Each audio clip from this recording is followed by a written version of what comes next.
میں اس لیے آپ سے کہتا ہوں، اگر آپ صحابہ کے دیوانے ہیں، اس دین کی قدر کر لیجئے، صحابہ کرام کی عظمت اپنے دلوں میں ڈالیے۔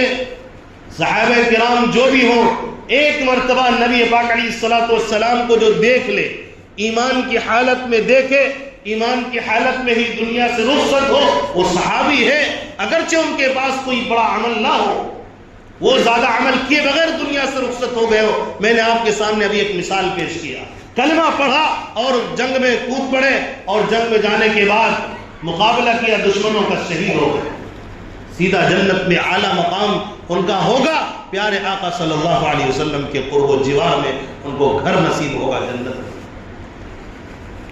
صحابی رسول ایک صحابی، مکہ کہاں، عراق کہاں، ایران کہاں، اسی طرح فلسطین کہاں، ایسی ایسی جگہ میں مکہ مدینہ وسائل کم ہونے کے باوجود اونٹوں پر سفر کر کے، گھوڑوں پر سفر کر کے، خچر اور گدھے پر سفر کر کے پہنچے اور پھر دین کو پہنچایا۔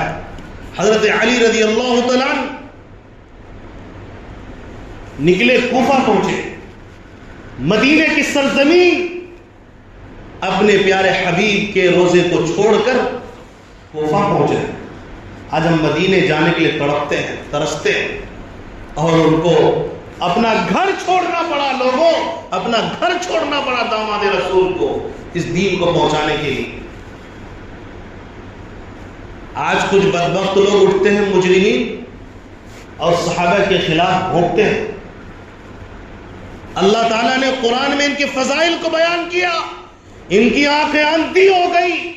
یہ مجرم، یہ جو بکتے ہیں اپنی زبان سے صحابہ کے خلاف، اللہ کی قسم یہ پکے مسلمان نہیں ہے، یہ مجرم ہے۔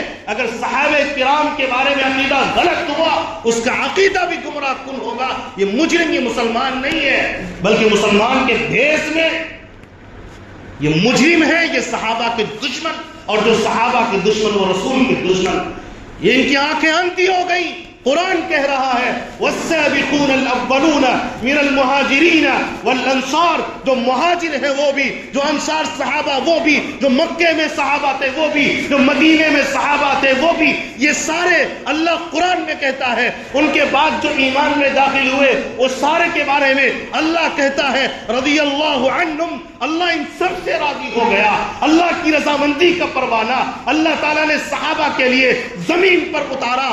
آج تم صحابہ کے خلاف بھونکتے ہو، یہ صحابہ کے خلاف نہیں، یہ قرآن پاک کی آیت کے خلاف بھونکتے ہو۔ یہ قرآن پاک کی آیت کے خلاف بھونکے گا، اس سے بڑا کافر، مجرم، مردود کون ہو سکتا ہے؟ قرآن تو کہتا ہے اللہ ان سے راضی ہو گیا، اور تم انہیں گالیاں دیتے ہو۔ یہ قرآن کے خلاف اور حدیث کے خلاف۔ نبی نے فرمایا اصحابی کالنجوم بأیہم اقتدیتم، میرے صحابہ ستاروں کے مانند ہے، اگر تم ان میں سے ایک کی بھی اقتدا کر لو گے کامیاب ہو جاؤ گے۔ اللہ قرآن میں کہہ رہا ہے فَإِنْ آمَنُوا بِمِثْلِ مَا آمَنْتُمْ بِهِ فَقَدِ اهْتَدَوْا، اے میرے صحابہ اگر یہ لوگ تمہاری طرح ایمان لاتے، اگر یہ لوگ ہندوستان والے، پاکستان والے، بنگلہ دیش والے، ایشیا والے، عرب ممالک والے، امریکہ والے، برطانیہ والے، شہر والے، دیہات والے، جنگل والے، سمندروں میں رہنے والے، پہاڑوں میں رہنے والے، یہ اس وقت ان کا ایمان قبول ہوگا جب یہ تمہاری طرح ایمان لائیں گے۔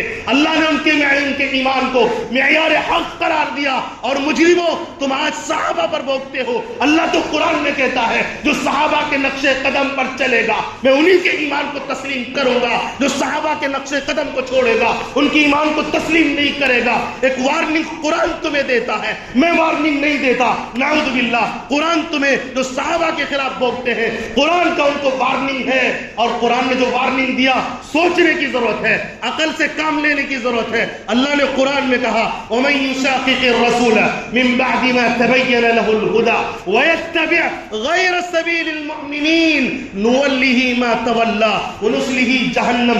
قرآن کہتا ہے اگر تم نے صحابہ کو چھوڑا، اگر تم نے مومنین کے راستے کو چھوڑا، رسول کے راستے کو چھوڑا، میں تمہیں دو سزائیں دوں گا۔ ایک سزا دنیا میں دوں گا کہ تمہیں ہدایت کبھی نہ دوں گا، اور ایک سزا میں آخرت میں دوں گا، جنت کبھی نہ دوں گا بلکہ جہنم تمہارا ٹھکانہ ہوگا۔ یہ قرآن کہتا ہے۔ کیا قرآن کے خلاف جا کر بھونکو گے؟ یا اپنی زبان کو تالا لگاؤ گے، یہ فیصلہ اب تمہارے ہاتھ میں ہے۔ اللہ نے تو کہہ دیا نُوَلِّهِ مَا تَوَلَّى وَنُصْلِهِ جہنم، اگر وہ راستہ اختیار کیا گمراہی کا، رسول کو چھوڑنے کا، مومنین کو چھوڑنے کا، میں اسی راستے پر اسے چلنے دوں گا۔ مطلب یہ ہے اسی راستے پر چل کر یہ مریں گے، گمراہ ہو کر مریں گے۔ انہوں نے مومنین کا راستہ چھوڑا، رسول کا راستہ چھوڑا، اس سے پیارا راستہ بھی کوئی ہو سکتا ہے؟ نہیں ہو سکتا۔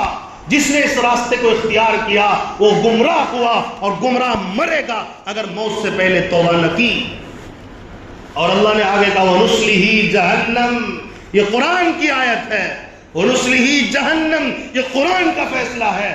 آخرت میں جہنم میں تمہیں جانا پڑے گا۔ یہ جہنمی نالائق اور بدبخت ہے جو صحابہ کے بارے میں بھوکتے ہیں، چاہے وہ حضرت امیر معاویہ رضی اللہ عنہ جو جلیل القدر صحابی، نبی پاک علیہ السلام کے رشتہ دار، نبی نے جن کو ہادی کہا، مہدی کہا، رہبر کہا، چاہے ان کے خلاف کوئی جائے، چاہے کسی اور صحابی کے خلاف، یہ سارے وقت کے بڑے بڑے مجرمین ان دجالوں کے فریب سے باز رہیے۔ قرآن پاک کی بات کیجئے، قرآن نے صحابہ کے بارے میں کیا کہا؟ قرآن کا اعلان سنو، اعلان قرآن نے اعلان کیا اولئک کتب فی قلوبہم